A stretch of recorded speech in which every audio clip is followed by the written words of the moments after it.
जय श्री कृष्ण मित्रों, राधे राधे।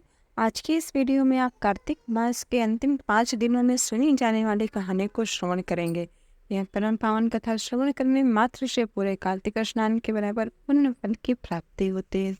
तो आइए एक बार प्रेम से भगवान श्री हरि विष्णु के परम पावन चरण को प्रणाम करते हुए एवं उनके परम पावन स्वरूप का ध्यान करते हुए आज की आप कथा को श्रवण करते हैं।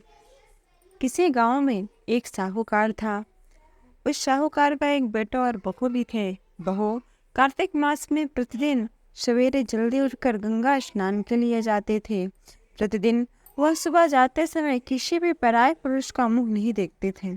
एक राजा का बेटा भी सुबह सवेरे गंगा स्नान के लिए जाता था। जब वह जाता था तो वहाँ का घाट गीला रहता था। वह मन में सोचता कि ऐसा कौन है जो मुझसे भी पहले आकर स्नान कर लेता है। कार्तिक माह के अंतिम 5 दिन बचे थे। एक दिन साहूकार की बहू स्नान करके वापस जा रही थी तो उसी समय राजा का बेटा भी स्नान के लिए जल्दी आ रहा था। आवाज सुनकर बहू जल्दी जल्दी ही जाने लगी और जल्दबाजी में उसकी माला और मोजड़ी छूट गई।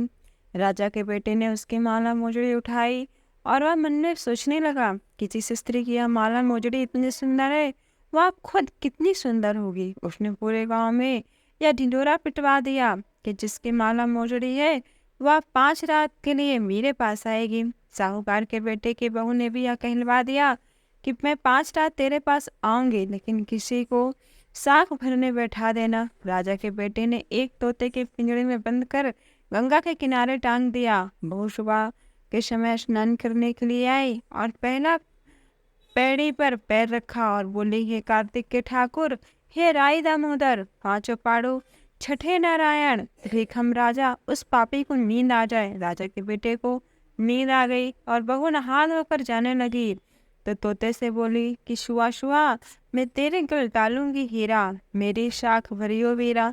शुआ बोला कि भला कोई साख वीर भी साख भरता है क्या? वह बोली, शुआ शुआ, सुबह तेरे पंख घालूंगी नेवर, साख भरियो मेरे देवर। सुआ ने कहा, ठीक है भाभी, मैं तेरी साख रखूंगा। वह तो कहकर चली गई।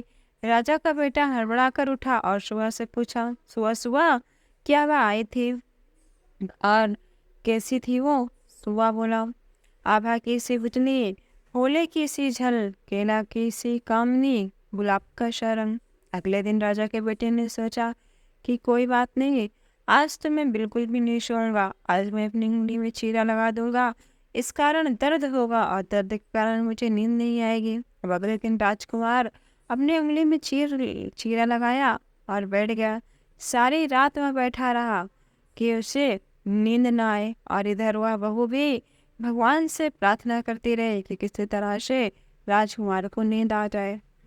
और वह सुबह आई स्नान करने के लिए और भगवान श्री कृष्ण की कृपा से राजकुमार को फिर से नींद आ गई और फिर से वह बहू स्नान करके चले गए।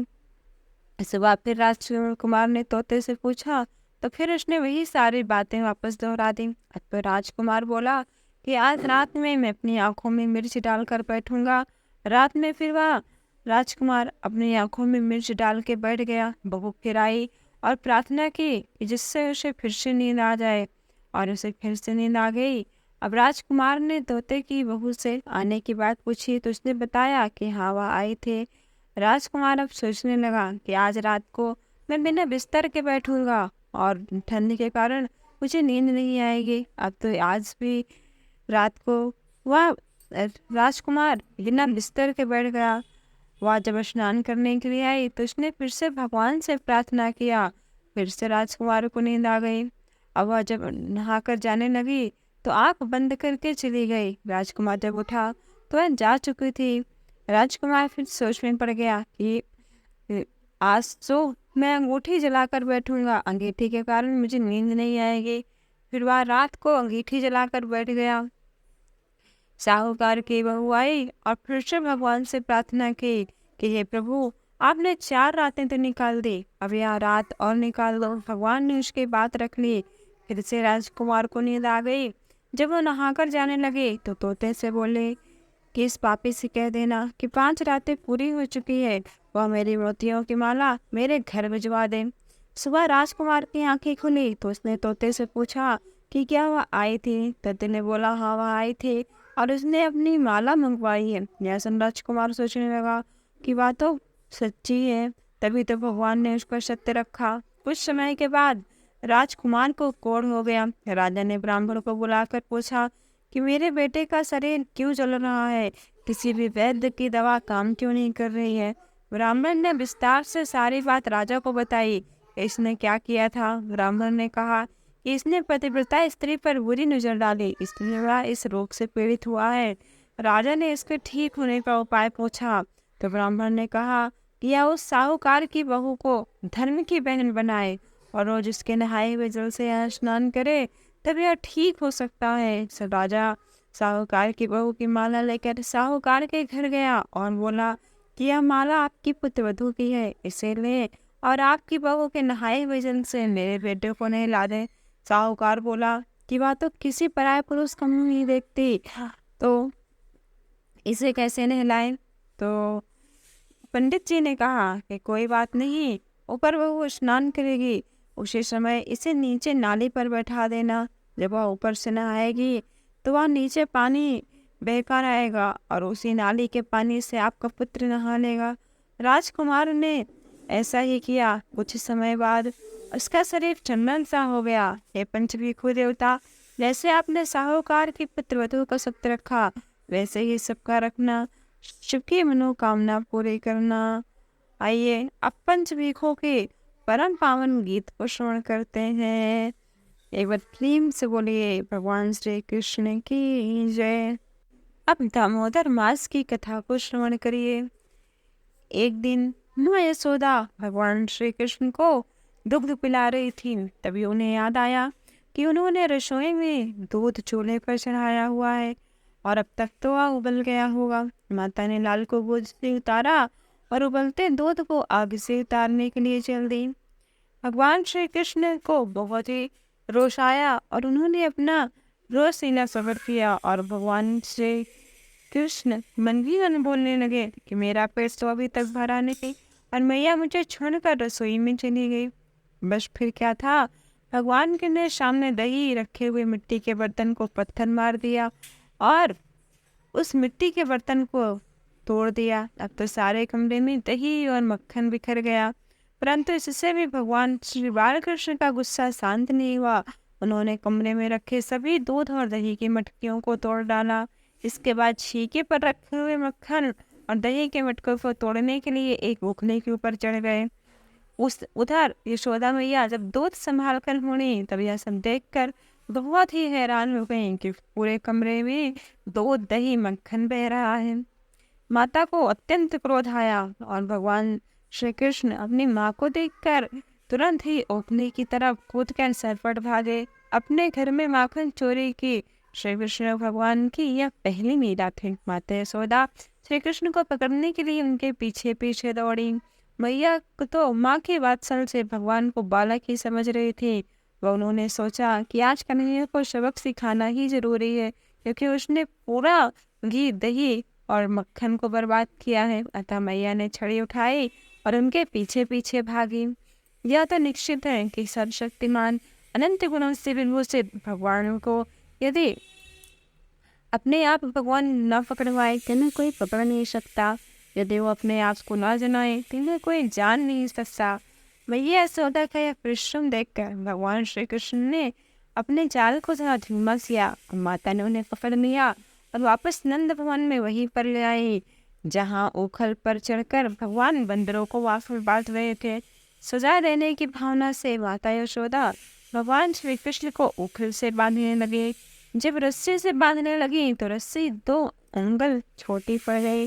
माता रस्सी पर रस्सी जोड़ती जाती, परंतु भगवान श्री कृष्ण की दिव्य चमत्कारी लीला से हर बार रस्सी 2 अंगुल छोटी पड़ जाती। सारे गोकुल गांव की रस्सियां आ गई, किंतु भगवान को वो बांध नहीं पाए। इनकी सारी रस्सियां हमेशा 2 अंगुल छोटे ही रह गए। भगवान ने अपनी लीला के इस माध्यम से हमें बताया है, शेर छोटे से गोपाल से रोकने वस्तु हुए भी अनंत है, साथ ही भक्त वत्सल है। अपनी वात्सल रस की भक्त माता यशोदा की इच्छा पूरी करने के लिए वो लीला पुरुषोत्तम भगवान जब बंधे तो पहले रस्सी से ही बंध गए। भगवान ने अपनी माँ को इतना परिश्रम करते हुए देखा तो फिर उन्होंने जितनी गांव से रस्सियाँ आई थी इन्हें साइड में करवा दिया, और जब पहले माँ ने लिया था उसमें रस्सी बंध गए, बाकी सारे रस्सियाँ ऐसे की ऐसे पड़ी रह गई। इसी के बाद इस लीला से भगवान का नाम हो गया दामोदर, और इसी को दामोदर मास कहा जाता है। आइए, भगवान श्री शालिग्राम की मूर्ति की पूजा करते समय, भगवान श्री कृष्ण की मूर्ति की पूजा करते समय आइए जानते हैं कि किन बातों का ध्यान अवश्य रखना चाहिए।